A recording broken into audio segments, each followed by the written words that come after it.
CTET में किस shift में आपके नंबर बढ़ेंगे ये मैं आपको बता दूं, और किस किस चीज़ों पे नंबर बढ़ते हैं ये भी मैं आपको बता दूं।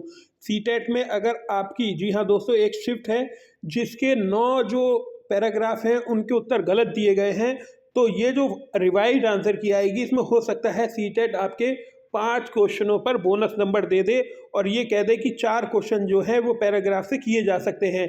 ऐसी जानकारी निकल कर आ रही है। बाकी जो ट्रांसलेशन वाला इशू है, मान लीजिए सीडीपी का कोई क्वेश्चन है, सीडीपी का जो क्वेश्चन है उसका हिंदी में जो रूपांतरण है वो अलग दिया गया है और इंग्लिश में जो आंसर है वो अलग दिया गया है, लेकिन हिंदी का रूपांतरण नहीं माना जाएगा और इंग्लिश में वो चीज़ ठीक दे रखी है तो इंग्लिश को ठीक माना जाएगा, हिंदी को गलत। ये नियम होता है। अगर आपको कोई चीज़ समझ में नहीं आ रही है, कोई वर्जन आपको, अगर वर्जन में किसी में गलती है तो उसका इंग्लिश रूपांतरण ठीक माना जाता है, ये भी बात है।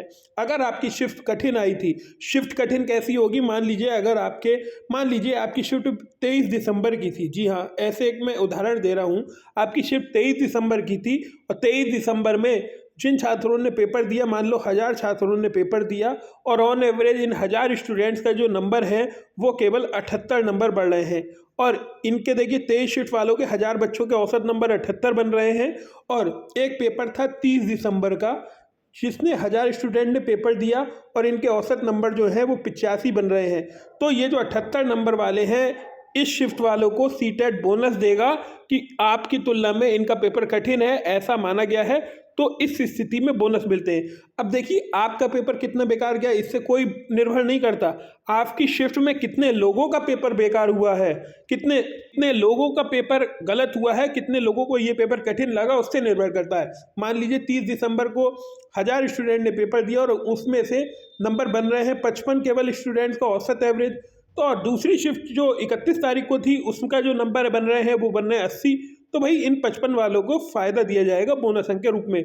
बाकी अगर बात करें सीटेट का, ऑन मोटा एवरेज है 20% बच्चे पास होते हैं सीटेट में और लगभग आप मान के चलिए 8 से 10% जूनियर में पास होते हैं।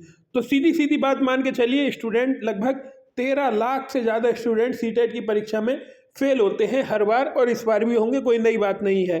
तो बाकी नॉर्मलाइजेशन में मैंने आपको बता दिया किस प्रकार से नंबर दिए जाते हैं। अगर सीटेट के आंसर गलत हैं तो आपको बोनस नंबर प्रोवाइड किया जाएगा, अगर सीटेट के आंसर नहीं गलत हैं तो आपको बोनस नंबर नहीं मिलेगा। अगर किसी प्रश्न के 2 उत्तर ठीक हैं तो आपको सीटेट ऐसे लिख के देगा ए और बी दोनों सही हैं, सी या डी दोनों सही हैं, डी या सी दोनों सही हैं। तो सीटेट ऐसी एक सारणी बना देगा। तो ये पूरी चीज़ें होती हैं। किस किस शिफ्टों में नंबर बढ़ेंगे तो मैंने आपको बता दिया।